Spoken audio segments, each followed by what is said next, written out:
Melissa, thank you so much for having us today in Thor's office. Thank you for being here. We're happy to have you. Now, Melissa, tell us a little bit about your story, about how you came to Thor. Well, I've been working with Joseph Stitt almost 25 years now, and I joined him coming from the Limited organization to work with him as he expanded the urban brands business. And so when I started, he had 18 stores, and we quickly started opening, I don't know how many, 40, 50 stores a year. It was a really accelerated growth over the next number of years.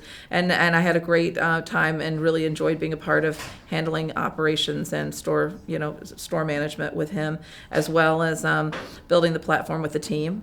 And we, having after that was sold, came right over to work on expanding out the real estate side. So we really just went from being the tenant to being the landlord, which I thought was a great advantage for us because we could really see where opportunities were in a lot of the shopping centers that we acquired to create a more value add opportunity. I wanted to ask you, I wanted to start with talking about retail. So Thor has been associated with retail for so long. So tell me, what do you think is happening in retail right now?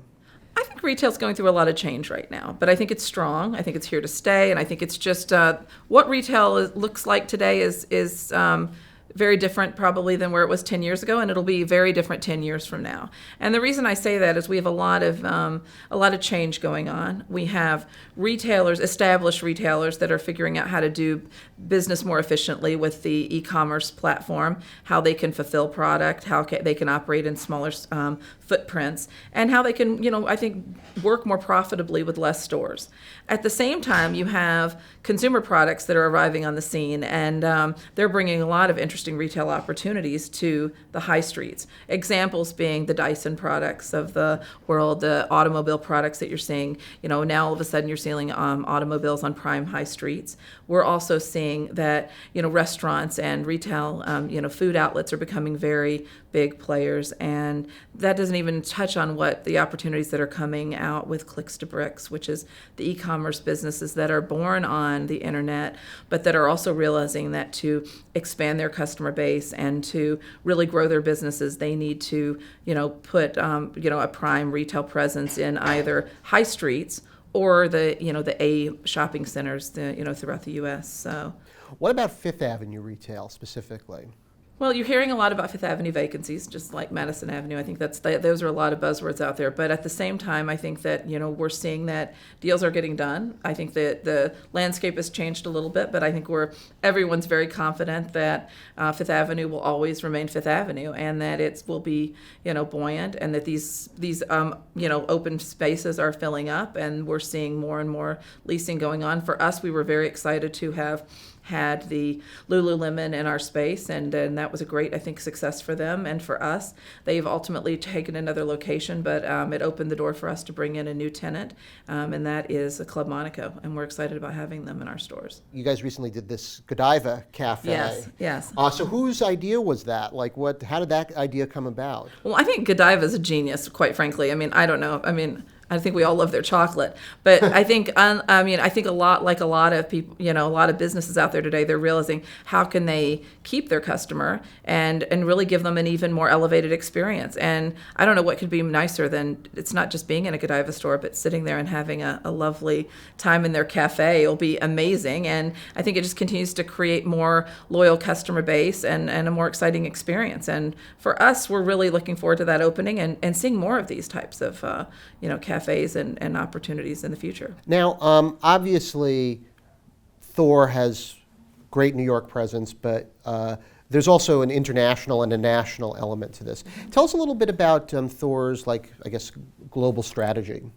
Well, I think for us, we've really always been a big believer in the global gateway cities here in the United States.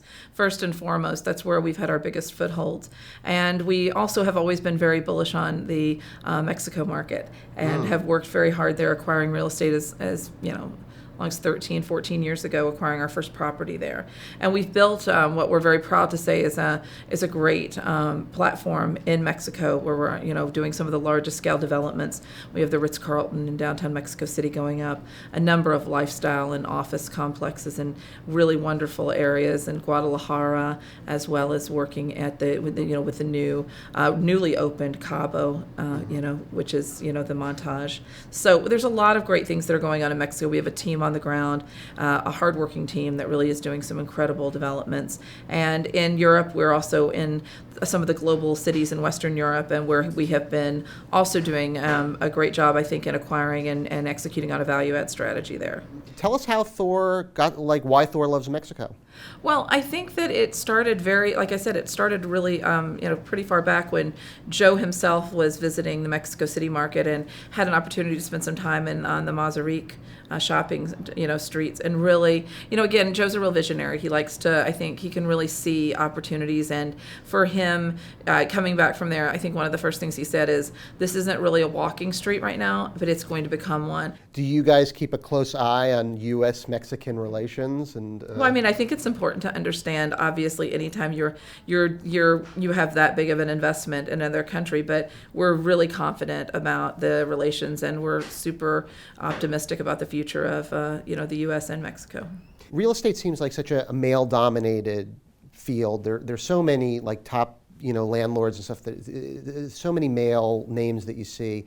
Like, why do you think that is? Well, I think it's historically, like a lot of companies and different types of businesses, I think historically they have been male dominated. I think real estate is still very heavily, I don't know. It's interesting. I don't know the exact reason why it's still so heavily male dominated, but I do see a lot more women really arriving and joining the companies. And I also see a lot of growth of women. I'm often reading about celebrations and promotions of different women throughout other organizations. So while I think it's a bit slow to happen, it is happening, and I think we have to continue to push for more of that. And would you say that like New York is like a bigger or less central role in Thor's I guess vision today?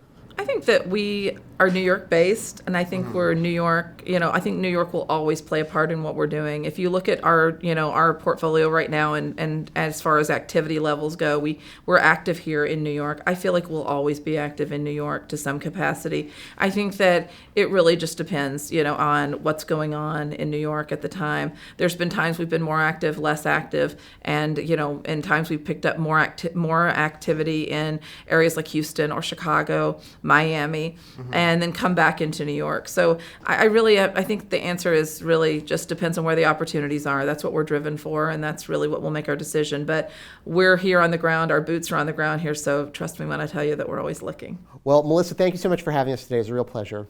Thank you so much for being here. Really enjoyed it.